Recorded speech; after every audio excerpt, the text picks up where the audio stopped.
Hello there, it's Michael from GuitarGate.com, and welcome back to this Learn the Song series where we break down the best songs ever written so that when you go to cover them with your band, you really understand the essence of the tune. So whether you're just yourself playing at a bar, playing acoustic, or you're in a 15-piece band, you know how to break it up, find the right parts, and really capture what the tune is all about.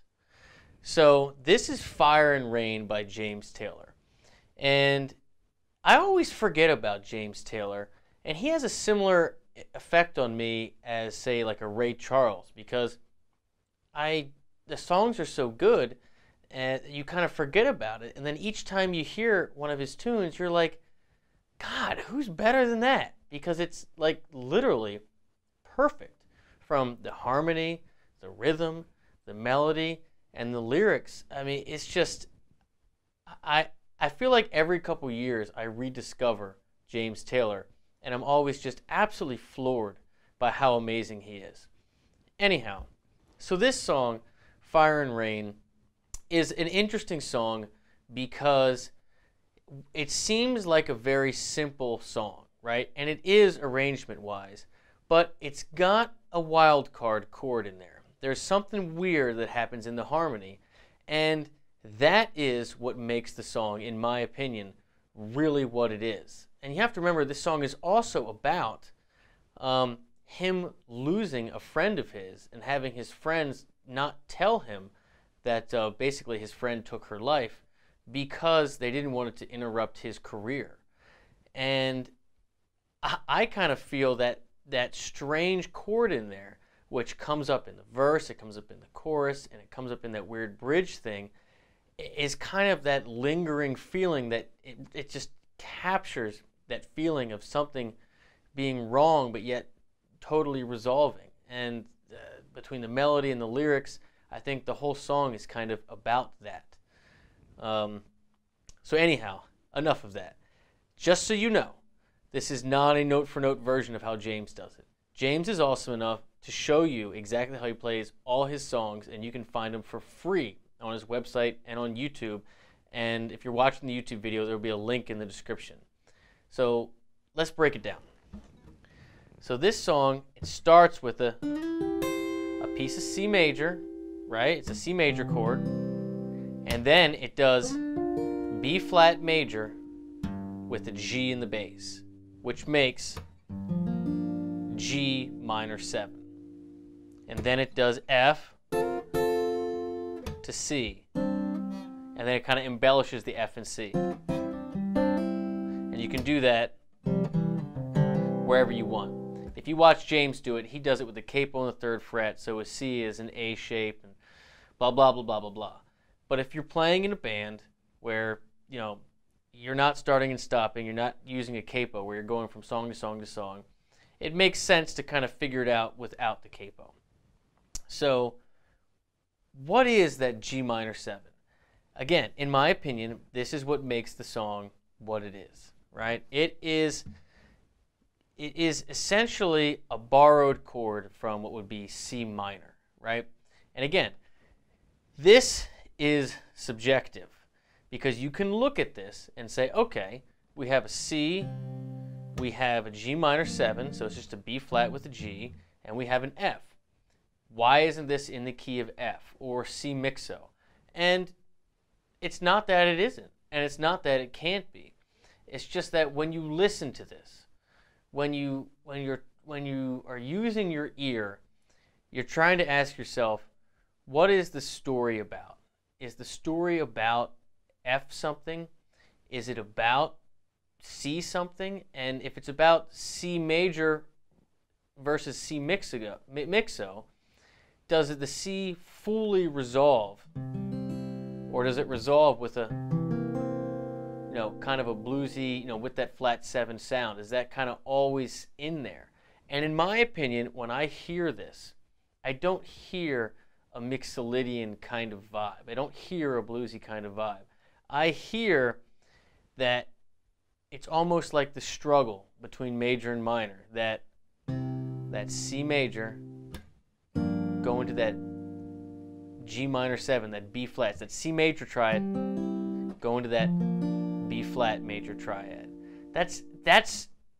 I hear that as a flat 7. And again, there's no right, there's no wrong, and I'm sure some of you will have strong feelings about this, but that's my take on it. So with that being said, the verse, you have C, G minor 7, F, C, embellishment. Then it does something cool. To really sell that we're in the key of C now, it goes G major, but then wait, walks up to B flat, G, A, B flat, which of course is the major 7th. There's an A on top. You can play it like this, but I think it sounds best with the A on top because that's how James kind of plays it. So again, it goes back and forth to what I hear between C major and C minor, although it could be taken as an F or whatever, but the fact that it goes from G minor 7 to C, and then the next time around it goes C to G major, right, which has a B in it, and then it takes it down to B flat and makes it a major 7. To me, that is the story of the whole song. Now, the chorus. The chorus is basically a walk down from F. So it's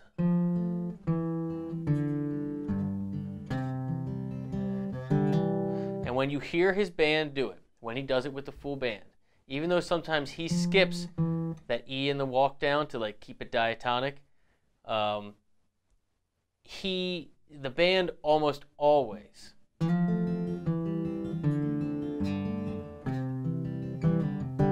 nails that walk down.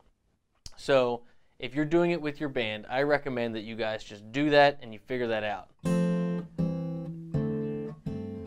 And what the chords are of that is F, C over E, that's F major over D, so D minor over 7th, D minor 7th, right? Throw a G in the bass, it's just for a moment, right? This is kind of like a G sus, but you're still just thinking kind of F over G. You're still thinking you're always playing that A and C in there, is kind of the point. And then back to C. So it does that 3 times, and then it walks back up to that B flat to really, again, we're selling that minor-ish sound, right? So G, A, B flat, back to the G minor 7th, and then it does that and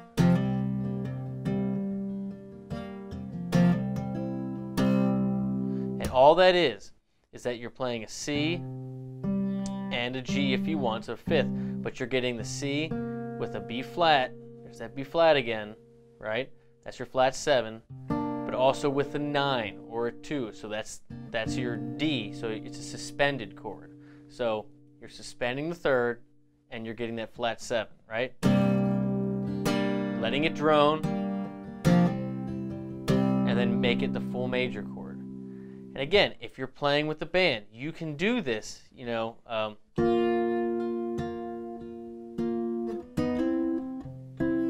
can try different inversions, different ways of doing it.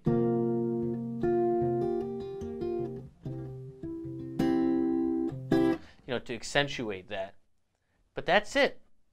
Now, on to the melody. And the melody is very revealing, and it's such a beautiful melody. And maybe you play in a band where it makes sense to take a lead over this, and maybe it makes sense to just have the vocalist do it, because the song doesn't really need anything else. But I think it's important to learn the melody, because it'll show you what the emphasis of the tune is as far as going over the harmony, so that you really get a good feel for if you do play in a band that has lots of pieces and you're trying to find little parts and you don't want to play chords everywhere and you want to mimic the melody, you know what the function of the melody is over this basic harmony. So, it starts out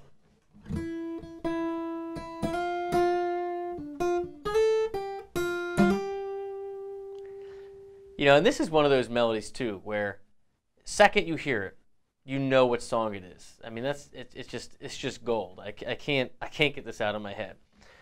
But the song starts in C, right? And he's starting on the E, which is the major third of C. So it's, and he's just going up a half step to F. And what that is the flat 7 of G, right? So you're doing G minor 7. It's the flat 7 of G. But more importantly, it is the 5th of your B flat major triad. Again, that's the point of all this. So it's C, B flat, right? I'm talking about chords. The notes are E to F. So that's your major third of C going to your 5th of B flat. Then he kind of plays off this D here, this minor third sound.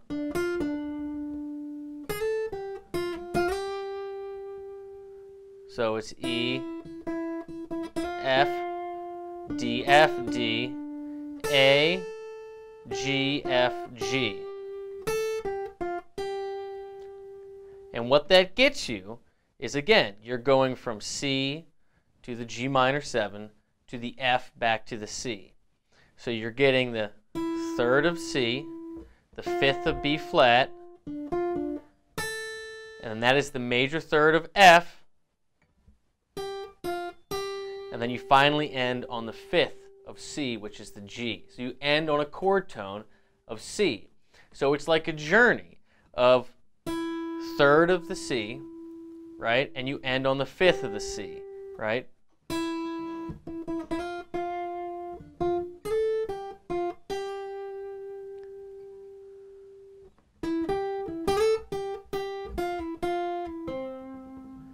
And then while you're up there, it's the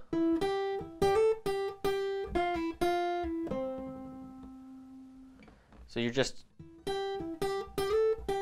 going up to that A, and then you're suspending here. And again, that's just that sound of that F going to that C, that 4 going to the 1. That's why I say this song sounds like it's in the key of C, right? Because it starts on a chord tone of C, it kind of creates tension around that, hits the chord tones of the other one, but resolves on a different chord tone of C. So in my opinion, the verse is really a story about going from the 3rd, back up, and then ending on the 5th of C. And then finally, going back to the root of C. So it's the 3rd of the chord, the 5th, and then finally resolving back at the root. That's the story of the verse. The chorus, on the other hand, the I've seen fire and I've seen rain, it does it over the descending F line, right? So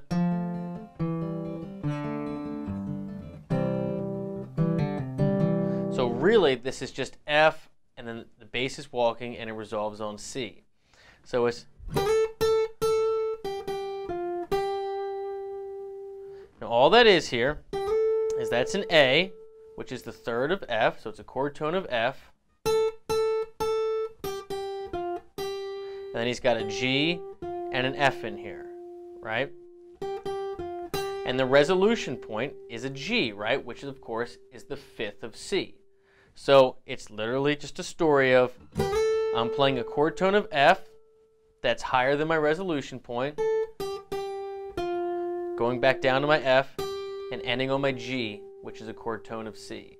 So I'm thinking F, C, and of course, he does those embellishments in there, right? Right, which is just C's and D's. And then it does it again. And you can have some fun with these. You can add different stuff, but that's the basic thing. I'm just staying in the C major, right? And then finally, when it goes to that walk down from B flat, again, this F is the 5th in that B flat chord. So that's why it works. Even though it's like, okay, whoa, what key did we go to when we did the, right?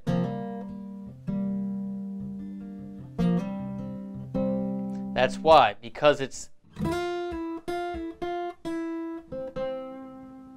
and it's a funny place to resolve, because this is a C and you're playing this over a B flat major 7th, right? So it's kind of coming around there. But of course, with the G in the bass, it kind of works. And then when you finally get back to the, let this ring out, and you get back to the C, of course C is going to work over C. And at the end of the tune, it really brings the whole theme of the song back to the forefront, and it kind of leaves the melody a little bit and focuses solely on that B flat to C playing back and forth, but with a G to a C in the bass. It's that maybe next time will come around kind of thing, and it's the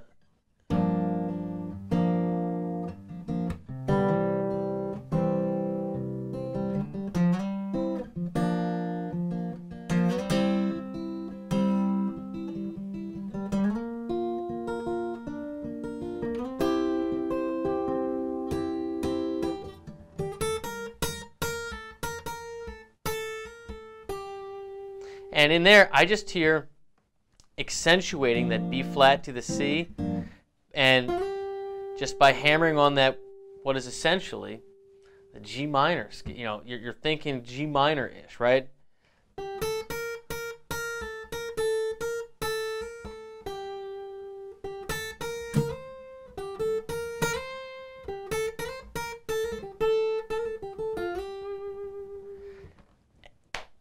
And that's really the song. It's I can't stress this enough. This is a song that clearly isn't in one specific key.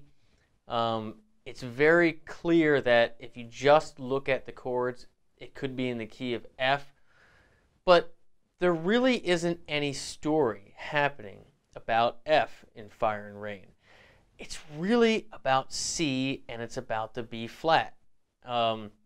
And James sells this in the melody, he sells it in the verse, he sells it in the chorus, and you know, especially at the end where it kind of drones back and forth. And if you have a lot of players in the band, I mean, you would really try to sell that floatiness of just playing triads of C, you know, to B flat, you know, just kind of all around the neck. And finally doing a slow resolve to C, and you'll hear that it feels like it's resting at peace. It doesn't feel like it's resting like E Mixolydian, which would kind of feel like you don't ever really get there. When you watch him do it with the full band, it always kind of closes off completely on C. And it's this magical journey. And of course the song is about, you know, him losing a friend to suicide, and his friends not telling him about it because it would interrupt his career. And so it's a major song, but with a weird little twist in it, you know, that B flat in C. And I really do think this is just a perfect song. So spend some time with it, cover it, you'll be glad you did. And if you like this series, please subscribe, like, share, it helps me out a lot. And don't forget to drop a hashtag Learn the Song in the comments and let me know a song that you'd like to see me break down. See you next time.